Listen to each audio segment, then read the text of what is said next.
우리에게 주시는 하나님의 말씀은 에스겔 38장입니다. 할렐루야. 오늘도 이 자리에 오신 여러분들을 환영하고 축복합니다. 오늘 에스겔 38장 그리고 이후에 39장은 마곡 땅에 있는 로스와 메섹과 두발 왕으로 알려진 곡에 대한 심판의 말씀입니다.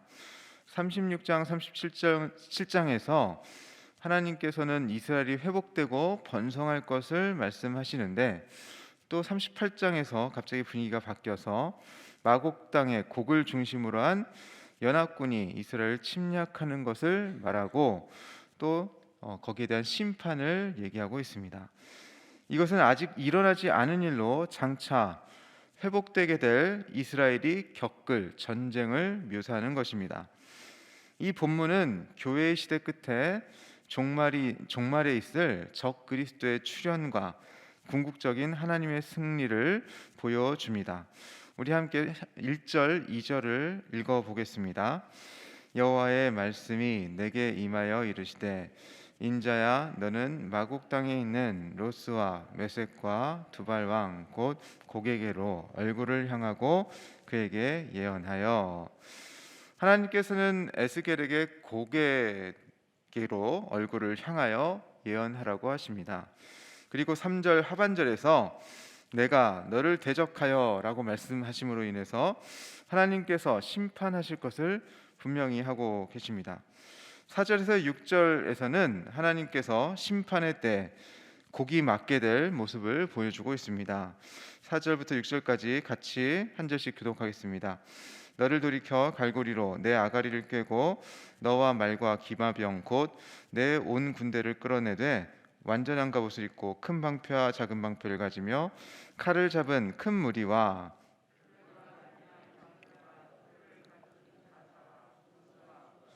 같이 읽겠습니다. 고멜과 그 모든 떼와 북쪽 끝에 도갈마 족속과 그 모든 떼 곧 모았는 백성의 무리를 너와 함께 끌어내리라. 4절에서 보면 갈고리로 곡의 아가리 곧 턱을 꿰맸습니다. 이것은 당시 아수르인들이 군대에서 전쟁에서 이기면 패배한 적의 턱을 꿰고 고리를 걸어서 줄로 이렇게 끌고 가는 관행을 성경에서 보여주고 있는 것이죠. 4절에서 곡은 기마병을 중심으로 한 군대와 큰 보병 무리들을 이끌고 북쪽에서 나아옵니다. 5절에 보면 곡과 연합국으로 참전한 이스라엘 동쪽에 위치한 바사, 이스라엘 남쪽 지역에 위치한 구스와 붓, 이스라엘 서쪽에 사는 고멜과 도가마 족속들이 모두 함께 패전하게 될 것이다 라고 말씀하고 있습니다. 이는 하나님께서 사방의 민족이 회복된 이스라엘을 대적할 것임을 묵시적으로 예고하고 있는 것입니다. 앞선 36장, 37장은 이스라엘의 회복과 번영을 이야기하였다라고 하였습니다. 그리고 뒤이어 40장 이후에는 에스겔의 성전 환상을 통해서 하나님께서 허락하실 새 성전의 비전을 보여주시는데, 그렇다면 왜 38장, 39장에서 곡에 대한 심판의 말씀이 끼어 있는 것일까요?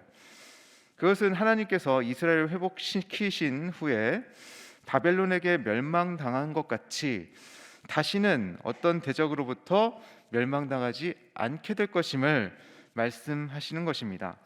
하나님께서 이스라엘을 회복시킨 후에 안전하게 지켜주실 것이고, 새로운 성전을 중심으로 하나님께서 회복된 이스라엘 백성과 함께 영원히 함께 하신다, 진정한 평화를 얻게 해주실 것이다 라는 것이죠. 그래서 7절, 9절은 곡이 전쟁을 일으켜 침략하는 모습을 마치 영화의 한 장면처럼 보여주고 있습니다. 우리 함께 7절부터 9절까지 같이 읽어보겠습니다. 너는 스스로 예비하되 너와 내게 모인 무리들이 다 스스로 예비하고 너는 그들의 우두머리가 될지어다. 여러 날 후 곧 말년에 내가 명령을 받고 그 땅 곧 오래 황폐하였던 이스라엘 산에 이르리니 그 땅 백성은 칼을 벗어나서 여러 나라에서 모여 들어오며 이방에서 나와 다 평안히 거주하는 중이라.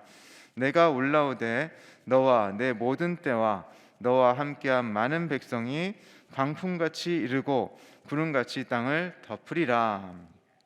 7절에서 곡은 이스라엘을 침략하기 위해서 철저하게 준비하고 있습니다. 그는 다국적 연합군을 준비하고 그들 가운데 최고의 지도자가 되죠. 8절에 여러 날 후 곧 말년은 오랜 시간이 지난 세상의 종말의 때로 해석하기도 합니다. 8절 중반절에 곡은 오래 황폐했던 이스라엘 산으로 이를 것이다 라고 얘기하고 있죠. 그리고 그 이스라엘 산에서는 8절 하반절의 말씀처럼 칼을 벗어나서 여러 나라에서 모여 들어오며 이방에서 나온 사람들이 다 평안히 거주하는 중이다 라고 말씀합니다.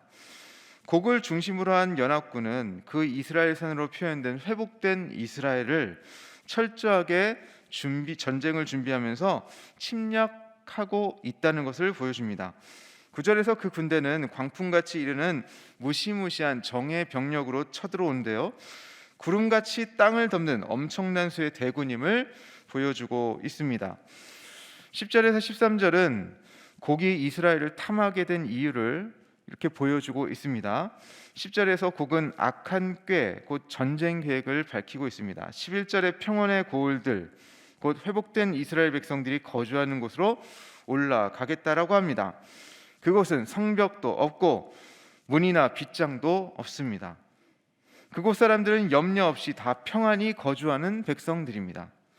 여러분, 회복된 이스라엘의 모습은 정말 말 그대로 평화롭지 않습니까? 따로 방비를 하지 않아도 여유롭고 풍요롭게 사는 곳이었습니다. 곡은 이스라엘 성벽과 같은 방비가 갖춰져 있지 않은 그곳에 쳐들어가게 되면 반드시 이길 것이다 라고 생각했던 거죠.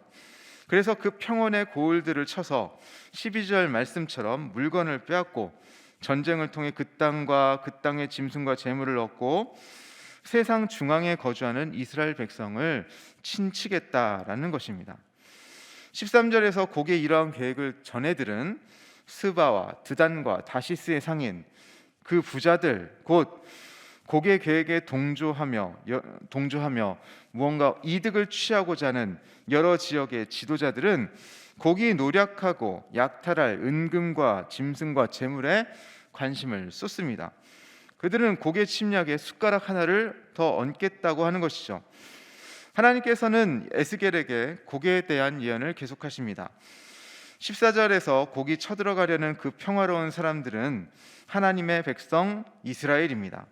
15절부터 16절에 나타난 대로 곡은 북쪽 끝에서 엄청나게 많은 수의 군대를 이끌고 하나님의 백성 이스라엘을 치러 올 것입니다. 그런데 이 또한 하나님의 계획임을 하나님께서 말씀하십니다. 우리 16절을 함께 읽어보도록 하겠습니다. 구름이 땅을 덮음같이 내 백성 이스라엘을 치러 오리라.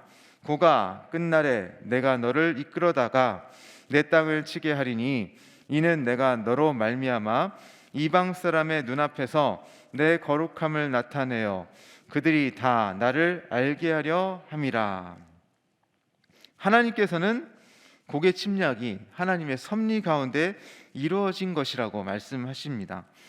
곡은 마지막 날에 이스라엘을 공격하겠지만 그것은 16절 하반절의 말씀처럼 이방 사람의 눈앞에서 하나님의 거룩함을 나타내시기 위함이었습니다. 하나님을 알지 못하는, 믿지 못하는 이방 사람들이 이 곡의 완전한 침략과 완전한 패배를 통해서 다 하나님을 알게 하기 위함이라는 것입니다. 엄청나게 많은 수가 아무 방비도 되어 있지 않는 이스라엘을 침략할 때 하나님께서 이들을 철저히 무너지게 하심으로 인해서 하나님을 알게 하시겠다는 것이죠. 17절부터 22절까지 하나님께서는 이스라엘을 침략하는 곡이 완전하게 패배할 것임을 보여주고 계십니다. 우리 17절 18절을 함께 읽어보겠습니다.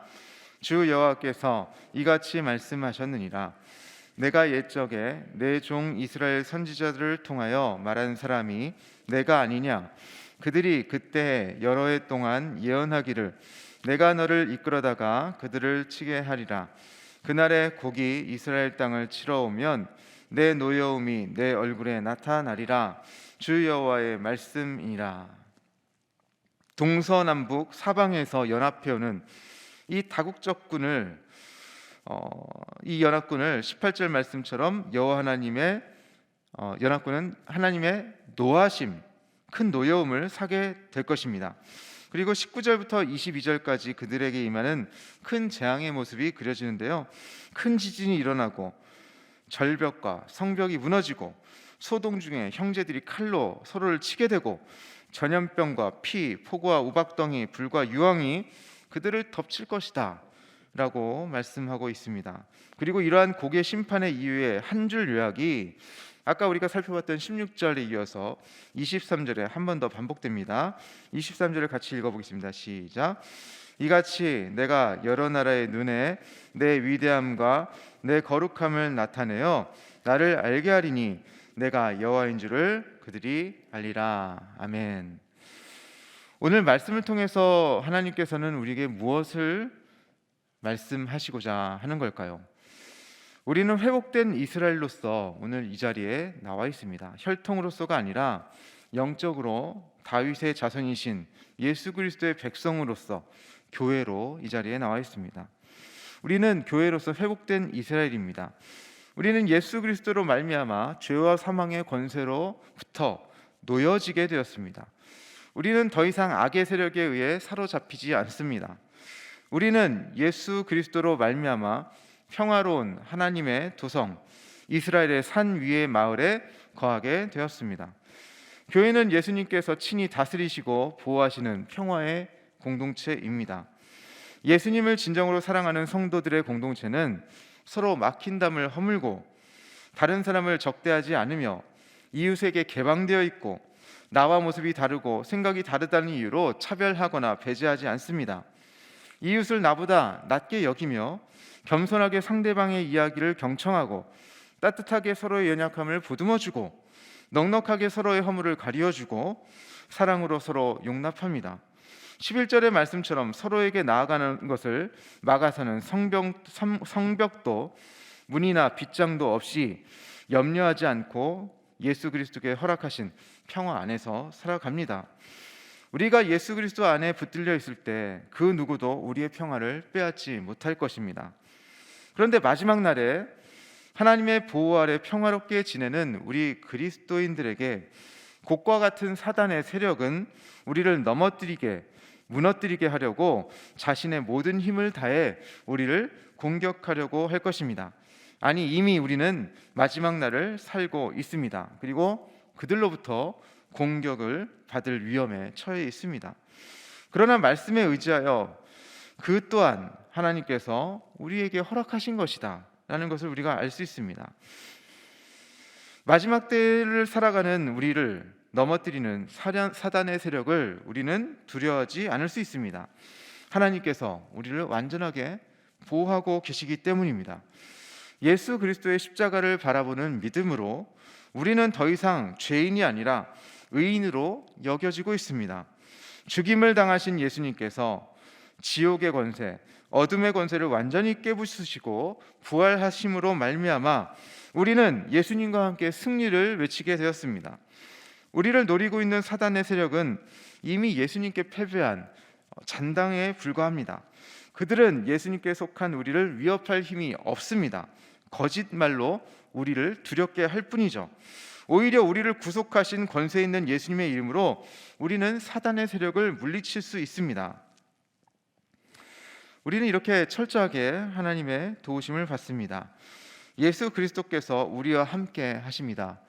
그리고 우리는 주님의 백성으로서 우리에게 주어진 평화를 빼앗기지 않을 것입니다. 우리는 어떠한 사단의 공격에도 무너지지 않습니다. 왜냐하면 하나님께서 우리를 눈동자와 같이 지켜주시며 우리를 대적하는 곡과 같은 악한 사단의 잔당들을 완전하게 제거하실 것이기 때문입니다. 여러분에게 사단이 유혹하고 우리에게 주어진 평화를 빼앗아 가려고 한다면 믿음으로 여러분 선포하십시오. 하나님께서 여러분들을 지키실 것입니다. 우리가 마지막 때를 살아갈 때 전쟁은 이미 하나님께 속하였고 하나님께서 이미 승리하셨음을, 십자가에서 이미 그 승리를 완성하셨음을 기억하십시오. 우리를 위해하려는 사방에서 몰려오는 어떠한 대적들의 공격들도 하나님께서 막아주심을 믿음으로 고백하십시오. 그렇게 고백하며 나아가는 우리 광양제일의 가족 여러분 될 수 있기를 주님의 이름으로 축원합니다. 우리 함께 기도하길 원합니다. 전쟁은 하나님께 달려 있음을 고백하십시다. 혹시 오늘의 나의 상황이 평화롭지 못하고 힘들고 답답하고 우울과 절망 가운데 있다면 우리가 쳐들어오는 곡과 같은 엄청난 파괴력을 가진 대적을 바라볼 것이 아니라 그들에게 이미 분노하시며 그들을 이미 심판하신 하나님의 권능을 믿음의 눈으로 바라볼 수 있도록 함께 기도합시다. 또 마지막 때를 살아가는 우리가 항상 예수님과 동행하며 하나님이 주신 그 평화를 지킬 수 있기를 함께 기도합시다. 우리를 구원하신 하나님께서 주신 평화를 빼앗기지 않도록 하나님의 선하신 계획과 인도하심을 믿음으로 바라보며 기도합시다. 마지막으로 폭력으로 민주주의를 파괴하고 국민을 해하고 있는 미얀마 군부가 무너질 수 있도록 그들에게 다시 자유가 평화가 임할 수 있도록 함께 기도합시다. 하나님 아버지 감사합니다. 오늘 에스겔 말씀을 통하여서 하나님께서 회복된 이스라엘에게 닥칠 아버지 전쟁의 위협을 또 우리가 알 수 있도록 하시니 아버지 그것을 통해서 또 하나님께서 완전히 그 사단의 세력, 곡의 세력을 무너뜨릴 것을 알게 하시니 감사를 드립니다. 하나님, 우리는 평화롭게 구원받은 백성으로서 서로에게 열려있고 서로를 나보다 낮게 여기며 섬기며 하나님의 평화를 구가하는 아름다운 교회 공동체임을 고백합니다. 하지만 호시탐탐 사단의 세력들이 우리를 공격하고 아버지 우리에게 위해를 가려고 할 때 하나님 이미 그것은 십자가에서 우리를 구원하시며 부활 가운데 승리하신 주님의 능력으로 이미 끝난 전쟁임을 선포합니다. 하나님, 우리 성도님들의 삶 가운데 진정한 평화가 늘 있게 하여시고 승리한 전쟁 가운데 하나님 감사함으로 나갈 수 있는 우리 성도님들 될 수 있도록 도와주옵소서. 믿음의 눈으로 분노하시며 아버지 그들을 물리치시는 하나님을 바라보게 하시고 우리가 휘둘리지 않고 거짓말하는 사단의 세력에 넘어가지 않고 유혹받지 않고 마지막 때를 하나님과 동행하며 하나님이 주신 평화를 지킬 수 있도록 도와주옵소서. 우리를 구원하신 예수님께 아버지 우리의 마음을 맡겨드리고 하나님 우리의 모든 짐과 어려운 것들을 맡겨드리고 아버지 주님의 선하신 계획과 인도하심을 믿음으로 바라볼 수 있도록 도와주옵소서. 폭력으로 민주주의를 파괴하고 군부를 죽이며 해하고 있는 위협하는 미얀마 군부가 무너질 수 있도록 도와주옵소서. 세계 각국이 하나님 그것에 대해 규탄하며 모든 사람들이 아버지 미얀마 군부가 무너질 수 있도록 함께 기도하길 원합니다. 그 땅의 평화를 다시 한번 허락하시고 아버지 폭력이 이 땅에 이 땅을 차지하지 않도록 주님 도와주시옵소서. 아버지 피가 울부짖는 모습을 아버지 주님께서 받아주시고 아버지 그 땅 가운데 다시 한번 하나님의 능력으로 권세로 아버지 주님의 능력으로 아버지 그 땅이 회복될 수 있도록 도와주시옵소서. 자유와 평화가 임할 수 있도록 도와주시옵소서. 하나님 아버지, 오늘 말씀을 통해 우리가 회복된 이스라엘로서 예수님과 함께 오늘을 동행할 수 있게 됨을 깨닫고 다시 한번 감사를 드립니다. 하나님께서 우리에게 허락하신 하늘의 평화를 잃지 않도록 도와주시고 주님께서 주신 권세로 말미암아 이 땅에서 복된 삶을 살아갈 수 있도록 도우시옵소서. 하나님을 더욱 사랑하고 이웃을 겸손하게 섬기며 예수님의 복음을 우리의 삶으로 증거할 수 있도록 도와주시옵소서. 힘들고 아픔이 있는 이웃의 상황을 외면하지 않도록 하시며 그들과 공감하게 하시고 그들을 진정으로 사랑하고 중보하며 나아갈 수 있도록 도와주시옵소서. 쿠데타로 인하여 민주주의를 전복시킨 정당성 없는 군부의 폭거를 막아주시고 하나님께서 국제사회를 움직이셔서 폭력에 의해 희생되고 있는 미얀마 국민들에게 희망을 주시고 민주주의를 회복시켜 주시옵소서. 코로나로 인하여서 삶이 무너진 우리나라의 모든 사람들과 또 세계 각국의 모든 사람들 주님께서 불쌍히 여겨주시고 코로나가 물러가며 하나님의 능력으로 다시 한번 하나님을 온전하게 찬양하고 예배할 수 있는 그날이 속히 올수록 도와주시옵소서. 우리의 일상을 주님께서 주관하여 주실 것을 믿사오며 예수님의 이름으로 기도합니다. 아멘.